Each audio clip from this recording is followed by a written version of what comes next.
조던 피터슨 끝장내기. 니체 철학의 전면적인 왜곡이자 최악의 어느 방해자. 이 글 하나만 알면 앞으로 어디서 누가 조던 피터슨 운운할 때 똑똑하게 반박할 수 있습니다. 피터슨의 니체는 불안한 현대인들을 위한 안전한 니체예요. 그는 니체의 위험한 메시지를 안전한 자기개발 담론으로 순치시켜 대중적인 호소력을 얻습니다. 조던 피터슨의 자기개발 담론들은 니체를 기독교적인 가치 부활의 도구로 활용하려고 시도합니다. 이러한 시도는 니체의 반기독교적인 메시지를 정반대로 뒤바꾸는 정교한 철학적인 고개로서 니체 철학에 대한 근본적인 오해이자 의도적인 왜곡의 성격을 갖습니다. 니체의 반기독교적인 맥락을 그는 의도적으로 은폐합니다. 니체를 인용하면서 니체가 가장 격렬했던 보수주의와 기독교적인 도덕을 정당화하는데 니체를 사용합니다. 전통적인 위계 질서를 자연적인 질서로 정당화하며 개인적인 고통에 종교적인 의미를 피터슨은 부여합니다. 이는 니체가 무애의 의지라고 불렀던 노예도덕, 곧 기독교적인 도덕성의 재생산과 동일합니다. 이는 지성적인 정직성에서 피터슨의 한계를 드러내는 것이죠. 니체 철학의 핵심 개념들을 기독교적인 맥락으로 피터슨은 체계적으로 조작합니다. 망치로 우상을 두드리는 자로서 모든 전통적인 가치를 비판적으로 해체하려 한 파괴자가 니체였죠. 하지만 우리 조상들의 지혜라는 이름 아래 피터슨은 전통적인 기독교 가치체계를 옹호하려 듭니다. 이를 위해 전통 파괴자인 니체를 전통 수호자로 180도 뒤바꾸는 작업을 그는 수행합니다. 니체에게 신의 죽음은 기독교 도덕과 플라톤주의적인 세계관의 붕괴를 의미하는 선언이었습니다. 이 선언을 기독교 부활의 근거로 피터슨은 바꿔치기 했습니다. 기독교를 삶에 맞서 선언된 전쟁이자 인류 재앙으로 니체가 규정한 것과 달리 피터슨은 기독교적인 가치의 필요성을 역설하는 근거로 신의 죽음을 활용합니다. 신의 죽음 뒤에 불안과 허물을 정면에서 직면해라 라고 니체는 요청했지만 반대로 기독교적인 가치 없이는 서양 문명이 니힐주의, 허무주의에 빠질 것이라며 서양 문명이 니힐주의에 빠지지 않기 위해 전통적인 기독교적인 가치로 회귀할 필요성을 피터슨은 역설합니다. 이는 스스로를 반기독교도, 안티크라이스트라 칭하며 기독교를 인류 역사상 가장 큰 재앙으로 규정한 니체의 근본 입장과 정면으로 배치됩니다. 이는 니체가 경고했던 가짜 해결책의 대표적인 사례가 되는 것이죠. 그리스 로마적인 주인 도덕, 곧 자기 삶을 긍정하는 강자의 도덕을 니체는 찬양했습니다. 반면 기독교적인 버추를 피터슨은 강조하며 니체의 관점을 완전히 뒤집습니다. 이는 니체가 경멸했던 노예 도덕의 가치를 옹호하는 것과 같습니다. 니체의 고귀함이 자연스러운 자기 긍정과 타자에 대한 원한 없음, 현실 세계에서의 탁월함, 아랫배를 의미했다면 피터슨은 이를 겸손한 봉사, 타자에 대한 기독교적인 사랑, 신 앞에서의 겸손 이런 것으로 다시 해석하여 니체의 원래 의도를 완전히 전복시키죠. 또한 오리지널 니체의 잔인함과 불평등의 엘리트주의를 피터슨은 민주화합니다. 차별적인 니체 윤리를 누구나 영웅이 될 수 있다는 평등주의적인 자기개발서사로 피터슨은 바꿔버립니다. 이는 니체가 비판했던 모든 사람은 동등한 가치를 가진다는 기독교적인 전제를 다시 반복하는 것이며 니체가 추구한 위계적인 사람 이해와는 근본적으로 배치됩니다. 이처럼 오리지널 니체 철학을 피터슨은 왜곡 날조해버리죠. 신의 죽음 선언을 신의 필요성 주장으로 전환하고 가치의 다시 평가를 전통적인 가치의 다시 발견으로 권력 의지를 개인적인 성공으로 축소시킵니다. 오리지널 니체의 위버맨시 개념을 피터슨은 기독교적으로 왜곡시킵니다. 니체의 위버맨시는 신의 죽음 뒤 기존의 선악 이분법적인 기독교적인 가치를 넘어선 새로운 가치 창조자라는 가장 급진적인 철학 개념입니다.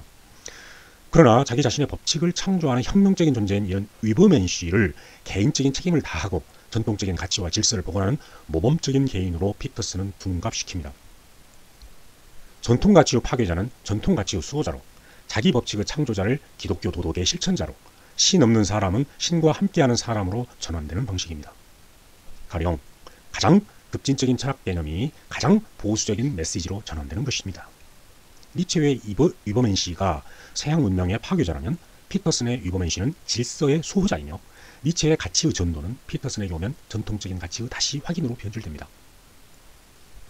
피터슨의 유명한 메시지 네 방부터 정리하라는 니체 철학의 전면적인 왜곡을 상징적으로 보여줍니다. 니체의 자기 자신이 되라, 메시지는 사회적인 정상 도덕 규범을 넘어선 창조적인 개성의 실현이죠. 니체에게 진정한 자기 창조는 기존 질서를 파괴하는 망치를 든 철학에서 시작되지만, 피터슨은 기존 질서에 순응하고 사회적인 기대를 충족하는 것을 자기 실현의 출발점으로 제시하지만, 이를 피터슨은 사적인 책임과 자기 개발의 실천으로 축소하여 기존 사회 질서 내에서의 적응을 강조합니다. 이것은 니체가 짜라투스트라는 이렇게 말했다 등의 책들 속에서 강력히 비판한 떼거리 도덕, 즉 헐드 모랄리티의 전형이자 마지막 끝자락의 사람의 자기만족과 본질적으로 동일합니다. 이처럼 피터슨은 니체의 사회 전복적인 메시지를 보수적인 자기 개발론으로 왜곡했죠. 또한 니체의 영원 회귀 개념은 초월적인 구원 없이 현재 삶 자체를 영원히 긍정할 수 있는가라는 궁극적인 시험이 삶이라는 뜻입니다. 그러나 이를 혼돈으로부터 질서를 창조하는 영웅의 여정이라는 기독교적인 구원의 서사로 피터슨은 변조합니다. 는 니체가 도덕의 계보에서 반복적으로 경고한 고통의 의미를 부여하는 사제의 전략과 정확히 일치합니다.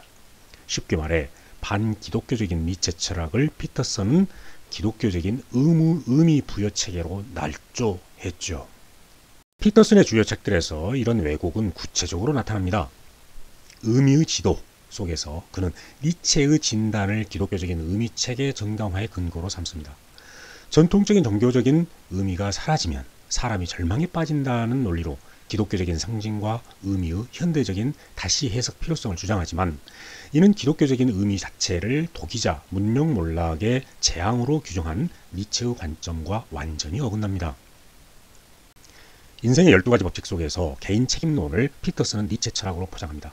어깨를 펴고 똑바로 서라는 니체의 자기 긍정으로, 자신의 집을 완벽하게 정리하라는 자기 극복으로, 다른 사람과 자신을 비교하지 말라는 개인주의로 둔갑되지만, 이는 니체가 격렬한 노예 도덕적인 훈계이자 약자의 원함과 복수를 소시민적인 삶의 처방전으로 바꾼 것에 불과합니다. 성서 강의에서 피터슨은 니체의 통찰을 기독교 옹호의 증거로 활용합니다.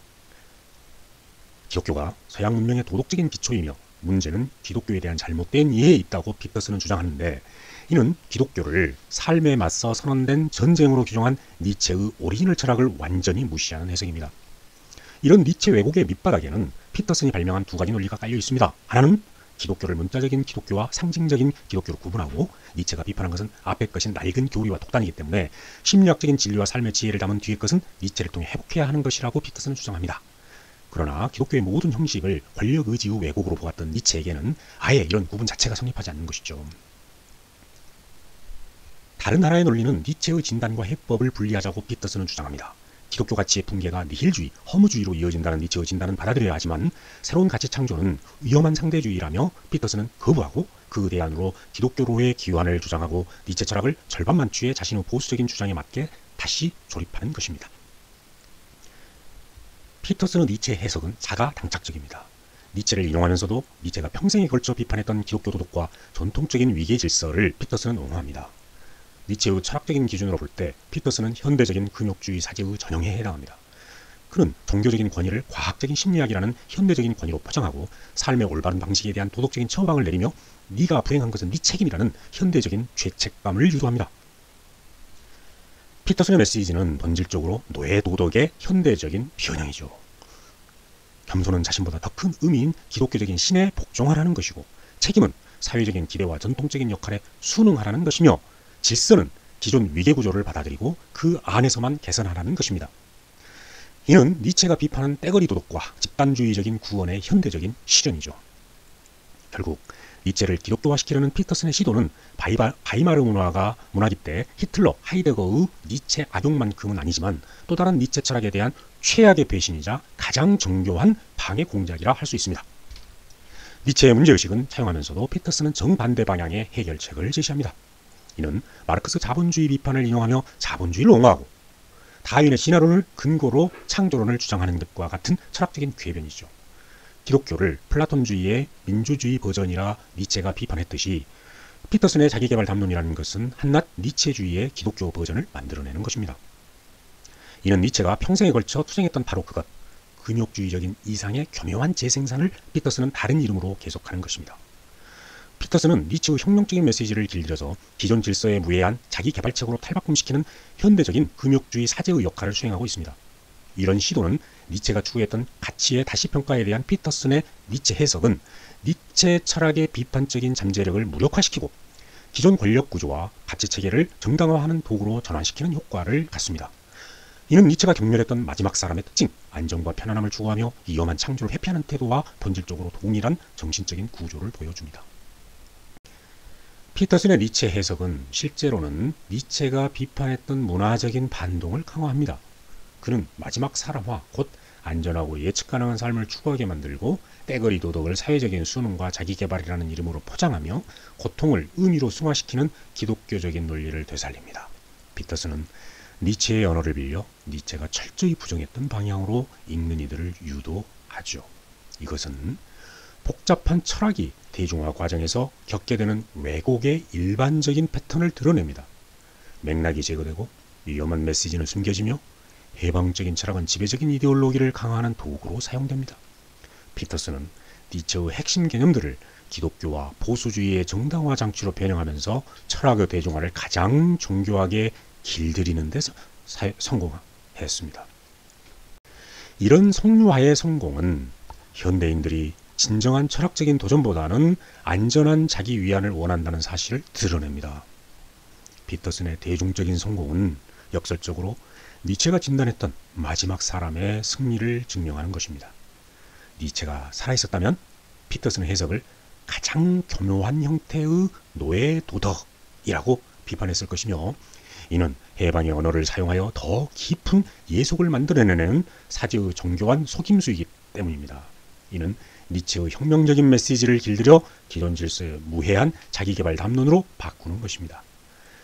진정한 니체 이해는 피터슨의 안전한 니체를 거부하고 신의 죽음 뒤에 불안과 공허를 직면할 용기에서 시작되며, 그것이야말로 니체가 말한 철학적인 정직성의 핵심이자 가치의 다시 평가를 위한 첫 번째 조건입니다.